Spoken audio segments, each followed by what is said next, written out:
ప్రభునందు నాకు అత్యంత ప్రియమైనటువంటి వారులారా, మన ప్రభువును రక్షకుడైనటువంటి యేసుక్రీస్తు వారి యొక్క శుభనామములు మీ అందరికీ నా హృదయపూర్వకమైన శుభములు వందనములు తెలియజేస్తున్నాను.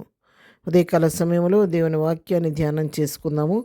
ఈరోజు వాక్య ధ్యానము కొరకు మనం తీసుకున్నటువంటి లేఖన భాగము కీర్తన గ్రంథము 146వ కీర్తన 7వ వచనం చదువుకుందాం. బాధపరచబడి వారికి ఆయన న్యాయము తీర్చును, ఆకలిగొనిన వారికి ఆహారము దయచేయును, యెహోవా బంధింపబడిన వారిని విడుదల చేయును. ఆమేన్.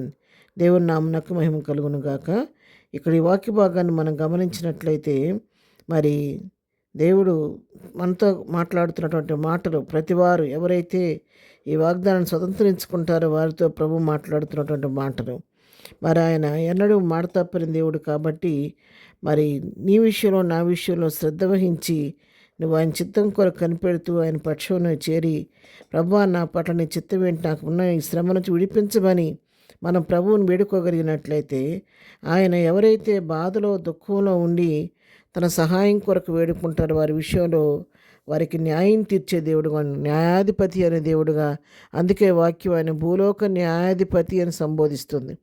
ఆయన భూలోక న్యాయాధిపతి కాబట్టి బాధపరచబడే వారి విషయంలో ఆయన తప్పకుండా న్యాయం తీర్చే దేవుడు. విధవరాండ్ర పక్షంగా ఆయన వ్యాజ్యమాడే దేవుడై ఉన్నాడు. తల్లిదండ్రులు లేని వారికి న్యాయం తీర్చే దేవుడై ఉన్నాడు ఆయన. అంతేకాదు బాధపరచబడే వారికి న్యాయం తీర్చడం మాత్రమే కాదు, ఎవరైతే ఆకలిగొనిన వారు ఉంటారో వారికి ఆహారం దయచేసే దేవుడు. ఎవరు ఆకలితో అలమటించిపోతూ దుఃఖంలో ఉండి మరి ఆహారం లేక తినటానికి సరైన ఆహారం లేక పేదరికంలో ఉంటారు, అలాంటి వారిని ఎన్నడూ దేవుడు విడిచిపెట్టే దేవుడు కాదు. లోకం వాళ్ళని పట్టించుకోకపోవచ్చు, చిన్న చూపు చూడవచ్చు, కానీ అలాంటి వారి విషయంలో దేవుడు ఎంతో శ్రద్ధ వహిస్తూ ఉంటాడు. అందుకే 145వ కీర్తనలో మనం గమనించినట్లయితే 15వ వచనం, నీవు నీ గుప్పిలను విప్పి ప్రతి జీవి కోరికను తృప్తిపరచుచున్నావు. 15వ వచనం చదువుతున్నాను. సర్వజీవుల కన్ను నీ వైపు చూచున్నవి, తగిన కాలమందు నీవు వారికి ఆహారం ఇచ్చుచు. తగిన కాలంలో ప్రతి జీవి యొక్క ఆకలిని తీర్చే దేవుడు కాబట్టి సర్వజీవుల కనులు ఆయన వైపు చూస్తున్నాయి అంట. ఎందుకంటే ఆయన తగిన కాలంలో ప్రతి జీవికి కావలసిన ఆహారాన్ని ఇచ్చి వాళ్ళని తృప్తిపరిచే దేవుడు. అంతేకాదు గుప్పిలు ఇప్పి వారి యొక్క కోరికలను సిద్ధింపజేసే దేవుడు, తృప్తిపరిచే దేవుడు కాబట్టి సర్వజీవుల కనులు ఆయన వైపు చూస్తూ ఉన్నాయంట. ఇంకా మూడవదిగా మనం చూస్తే మరి ఆయన బంధింపబడిన వారిని విడుదల చేసే దేవుడు. ఎవరైతే బంధకాల్లో చిక్కుకుపోయి ఉంటారో ఆ బంధకాల్లో వారిని ఆ బంధకాలు తెంచి వారిని బయటికి తీసుకొచ్చే దేవుడు మన దేవుడు. ఉదయకాల వాక్యం పిల్లరా, నాతోనూ నీతోనూ ప్రభు మాట్లాడుతున్నాడు.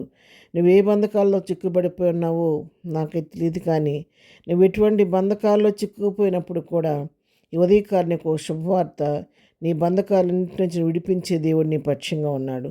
మాట మాత్రం ఆయన సన్నిధికి నువ్వు ప్రార్థన చేయగలిగితే నీకున్న బంధకాల నుంచి విడిపించబోతున్నాడు. మరి యవనస్తులు అయ్యుండి ఒకవేళ మీరు వాక్యం వింటున్నారేమో, రకరకాల దుర్వ్యసనాలనే బంధకాల్లో చిక్కుకుపోయారేమో, ఆ వ్యసనాల నుంచి బయటకు రాలేకపోతున్నారేమో, పాపంలో చీకట్లో నిలబడిపోయి ఆ పాపాన్ని జయించలేక సాతాను కబంధ హస్తాల్లో చిక్కుకుపోయి బంధింపబడిన వారుగా ఉన్నారేమో. అయితే అది నీ శక్తి వలన కాదు, కానీ నువ్వు దేవుని సహాయం తీసుకుంటే దేవుడు నీకున్న సాతాను సంఖ్యలు తెంపి ఆ బంధకాలను విడిపించబోతూ ఉన్నాడు. ఇంకా రకరకాల బంధకాలు, అనారోగ్యపు బంధకాలు, అసమాధాన బంధకాలు, ఆర్థిక ఇబ్బందులనే బంధకాలు, మరి కుటుంబ కలహాలనే బంధకాలు, ఏ బంధకాలను నువ్వు చిక్కుకుపోయి ఉన్నావు, ఏ బంధకులు నువ్వు ఉన్నప్పుడు కూడా ఆ బంధకాన్ని ప్రభువుకు అప్పగించు. నీ వల్ల కాంతి నీ పక్షంగా దేవుడు చేసి చూపిస్తాడు. నీ బంధకాలను తెంచి నీకు విడుదలిచ్చి నీకు నీ జీవితంలో సంతోషాన్ని, ఆనందాన్ని ఆయన కలుగు చేసేది. కాబట్టి పిల్లరా, ధైర్యంగా కృపాసనం చేద్దాము, ప్రభువుకి మన సమస్యను చెప్పుకుందాము. ఆయన విడిపించే దేవుడు కాబట్టి విడుదల పొంది ప్రభు కృపలో ముందుకు సాగిపోదాం. ప్రార్థన. ప్రేమ కలిగిన తండ్రి, పరిశుద్ధుడ ప్రభా, ఉదయకాల సమయంలో మాకు ఇచ్చిన శ్రేష్టమైన వాక్యభాగాన్ని బట్టి నీకు వందనాలు. ప్రభా, నువ్వు బాధపరిచే వారికి న్యాయం తీర్చే దేవుడు, ఆకలిగొన్న వారికి ఆహారం ఇచ్చే దేవుడు, బంధింపబడిన వారిని విడుదల చేసే దేవుడు కాబట్టి ఉదయకాల వాక్యం పెట్టిన ప్రియులు ఎవరు ఏ స్థితిలో ఉన్న స్థితి నుంచి వారిని విడిపించి వారి అవసరం అక్కరు మీ కృప మహదేశంలో తీర్చండి. ఇదేనా బర్త్డే, మ్యారేజ్లో చేసుకుంటున్న దీవించండి, ఆశీర్వదించండి. అయ్యా, మీ దినం మేము చేయి పనిపాట్లో, రాకపోకల్లో, ప్రయాణాల్లో మీరు తోడుగుండి నడిపించండి. ప్రతి వారి సమస్యలు పరిష్కరించి ప్రతి వారి నోటి నవ్వు కలుగు చేసి ప్రతి వారికి నీ కృప పాత్రగా చేయమని యేసునామములో ప్రార్థించడి పొందుకొని ఉన్నాము తండ్రి. ఆమెన్. ప్రభు కృప సదాకాలం మనందరికీ తోడయుండి నడిపించును గాక. ఆమెన్.